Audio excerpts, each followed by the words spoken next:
أعوذ بالله من الشيطان الرجيم بسم الله الرحمن الرحيم اللهم صل على محمد وعلى آل محمد وسلم ربنا آتنا في الدنيا حسنة وفي الآخرة حسنة وقنا النار.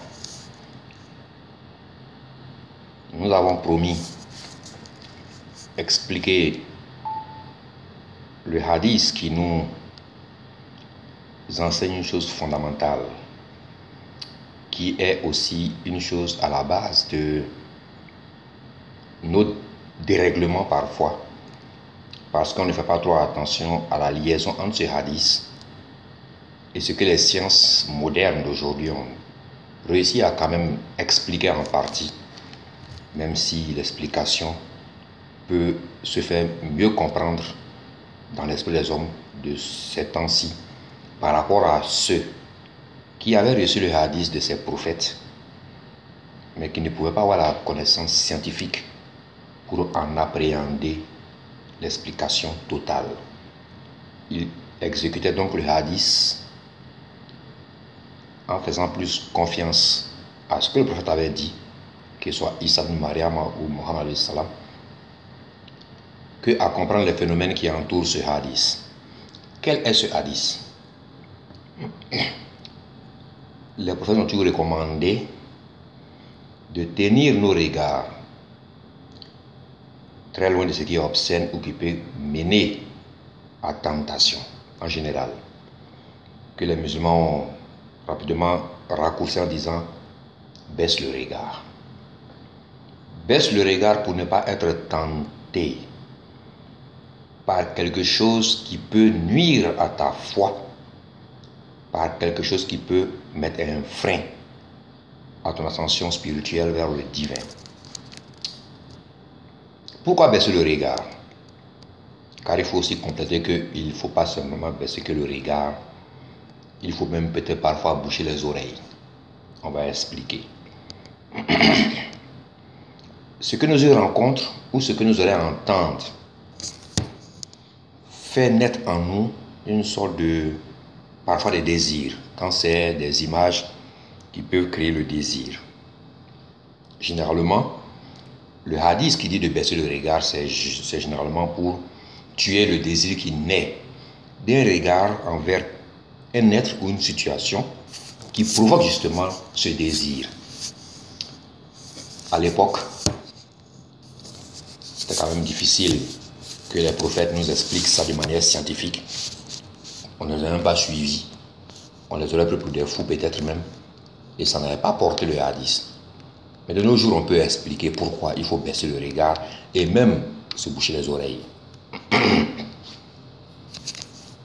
Nous allons donc essayer de voir que le péché qui naît de la suite du regard, quand on ne fait pas attention, comme le cas d'adultère, le cas de tout ce qui est lié à ce que tu regardes et qui n'est pas bien, on va essayer de le voir sur le plan spirituel et non sur le plan mécanique physique.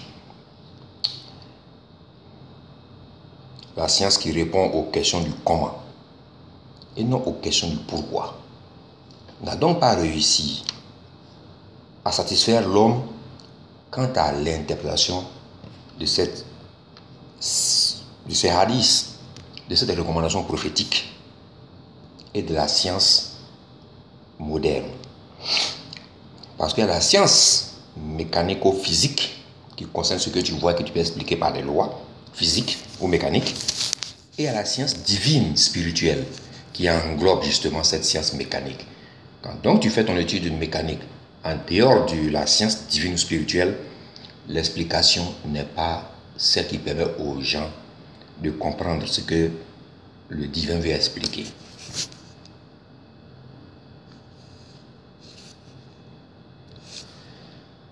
Baisse le regard, c'est juste une protection qu'on te donne pour que tu sois protégé de quelque chose qui peut nuire à ta foi. Mais cela dépend de comment on a étudié le corps humain. Je l'ai toujours dit, le plus grand miracle qu'on devait passer notre temps à étudier, ce n'est pas de rechercher les planètes dans lesquelles on peut aller vivre. C'est de connaître son corps humain. Qu'on le veuille ou non, c'est le corps humain qui va ressusciter, qui va expliquer au divin ce pourquoi il était sur Terre et ce qu'il a acquis. Ce ne sont pas les planètes qui vont expliquer à Dieu ce qu'elles ont eu à faire. Ce ne sont pas les métaux d'or, ce ne sont pas les lingots d'or qui vont l'expliquer. Ce sont les humains qui vont se présenter devant Allah pour expliquer ce qu'ils ont fait de leur vie. Et quand tu vas être devant Allah pour expliquer ce que tu as fait de ta vie, ce n'est pas ton âme qui sera seule devant Allah, mais ton âme sera remise dans ton corps pour que tu te lèves et tu expliques à Allah avec le corps que tu as utilisé sur la terre pour ce que tu as eu à faire. Par conséquent, l'élément qui sera jugé, qui est le corps humain, plus l'âme que le corps détient, est ce qui doit être le plus étudié pour justement le présenter à Dieu dans les meilleures conditions possibles. Mais qu'est-ce que nous on fait? On s'en fout du corps humain et on préfère dépenser de l'argent pour savoir si dans l'espace il y a une planète sur laquelle on peut la habiter. Pour en faire un lieu paradisiaque, je n'en sais rien. À quoi sert d'aller faire un lieu paradisiaque dans l'espace alors qu'on peut faire ce lieu paradisiaque sur la terre? Et je l'ai déjà dit plusieurs fois, la terre est une grande prison naturelle de laquelle aucun être humain ne peut sortir. C'est pour ça que quand tu dois mourir, c'est l'âme seule qui s'en va.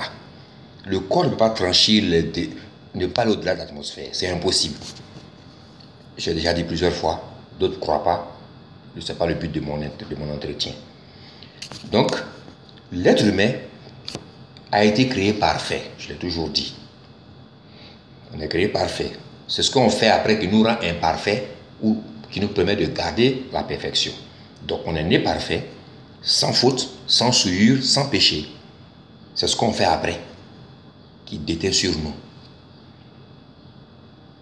Et le corps humain est la plus belle, la plus parfaite des mécaniques de la création.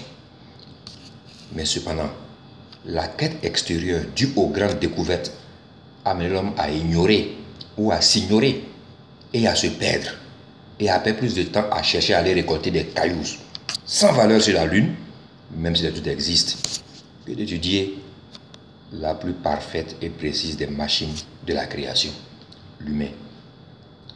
Comment fonctionne le corps humain et quel est le plus important de ces appareils? Nous allons donc dire que c'est l'appareil auditif. Sa fonctionnalité spirituelle, en effet, l'homme, dès sa naissance, est confronté au système auditif, avant le système de la vision. Le père ou la mère ou un parent est amené à appeler dans son oreille droite la Hazan et dans l'oreille gauche la Ikama. Nous avons déjà expliqué pourquoi et quel était le but recherché pour ça. Maintenant, nous allons étudier ce qui permet au système auditif d'être sollicité et opérationnel. Regarder une autre personne et qui t'attise le désir n'est pas là le péché, mais c'est la réponse qu'on donne à l'invitation du regard. Regarder est naturel, mais la réponse peut être normale ou non normale. C'est sur ça que la réforme radicale accentue sa réflexion. Comment le regard peut mener à la perte ou au salut? L'oreille reçoit des signaux sonores qui sont acheminés vers le cerveau par le circuit déjà décrit dans l'anatomie de l'oreille et du système auditif. Le cerveau entre en activité dès qu'il reçoit l'impulsion sonore. Et cela est perceptible sur les tracés des électroencéphalographes, EEG. On peut dire qu'il existe en gros 3 grandes familles d'ondes. Et selon les recherches scientifiques, une seule famille est audible mécaniquement en fait. La science a prouvé que les sons qui sont appelés ultrasons, donc qui ont une fréquence plus élevée que les sons que l'on peut entendre mécaniquement, ne provoquent aucun dommage sur les organes humains et même ne sont pas perceptibles par la personne qu'on bombarde d'ultrasons. Cela revient à accepter que le cerveau humain reçoit sans s'en apercevoir les bombardements des ultrasons. Ils provoquent donc la vibration de l'air. C'est cette vibration qu'on entend, même pour les sons mécaniques qu'on peut entendre. de fréquence de 10 méga, de 10 Hz de 20 Hz à 10 kHz, si je ne me trompe pas. Nous avons déjà dit que le cerveau rentrait en activité, qui est mesuré par un EEG, dès que les zones normales que nous on connaît parviennent aux oreilles. C'est de la même manière, à peu près, que se comporte le cerveau dès que des ultrasons sont émis. Il enregistre l'ultrason, mais ne produit pas d'activité. Les gens diront ce qu'on veut bien démontrer. C'est simple. Un seul exemple va vous illustrer ce qu'on veut démontrer. Et il est très populaire cet exemple. Coca-Cola fait des publicités dans lesquelles on n'entend aucune voix humaine. Mais la plupart des gens affirment qu'ils sentent une sensation de soif et d'envie de consommer la dite boisson dès qu'ils regardent la publicité. Ce procédé est le même que emploie Satan pour nous communiquer son message. On appelle ça le message subliminal. Satan véhicule son message par ultrasons qui s'incrustent dans notre cerveau, à l'endroit dit subconscient. Le message y reste, mais un facteur le réveille. Disons, deux éléments le réveillent, tel un virus attaché à un email qui s'active dès que vous ouvrez le fichier. Le premier facteur qui provoque chez l'humain le réveil du message subliminal du diable est l'écoute. C'est le premier appareil de l'être humain vraiment opérationnel dès la naissance. La vue, le toucher, le goût, l'odorat ne sont pas très bien développés. L'odorat se développe juste après l'ouïe. Raison pour laquelle Allah nous recommande de dire la zan et la ikama. Cette action n'est pas d'empêcher l'entrée du message dans la tête des hommes. On va expliquer le sens spirituel de cette action dans la prochaine vidéo, parce qu'il y a une autre famille d'ondes qu'on va étudier qui sont les infrasons. Les messages de Satan, une fois entrés dans le cerveau, attendent une activation de l'extérieur pour agir. Et la seconde activation vient du regard. Oui, la vue est cet élément qui agit et active le message subliminal. Cependant, le message subliminal met du temps à s'enclencher, à se développer. Il ne se développe pleinement que quand l'activateur, c'est-à-dire la vue ou l'ouïe, se répète. C'est la répétition de l'activateur qui donne la pleine puissance aux messages subliminaux. C'est là que Allah nous instruit de baisser le regard et aussi de ne pas attendre l'ouïe par deux fois pour écouter ce qui est obscène. Dans le cas inverse, le message subliminal se détruit après un temps d'inaction. Et ce temps d'inaction est variable de personne en personne. La capacité de résistance aux messages subliminaux de Satan découle d'un exercice spirituel discipliné. Quoi qu'il en soit, le message se répète dans le temps et atteint nos cerveaux. Donc on peut lutter contre en ne s'exposant pas trop aux scènes obscènes ou indécentes, par la vue ou l'ouïe. La retraite spirituelle est un bon moyen pour lutter contre. On espère que cette courte vidéo, mais précise en explication, aidera les uns et les autres à faire attention à ce qu'ils regardent et à ce qu'ils écoutent. Parce que tu as beau me dire que le monde est comme ça aujourd'hui, mais retiens une seule chose: tu seras toujours seul dans ta tombe. Pas dans le monde. Le monde ne va pas dans une seule tombe. Chacun dans le monde va aller dans sa propre tombe, où il sera le seul à écouter et à expliquer à Allah ce qu'il a fait sur la terre. On ne lui demandera pas de parler du groupe dans lequel il habitait et dans lequel il vivait et qu'il aimait copier pour mener sa vie.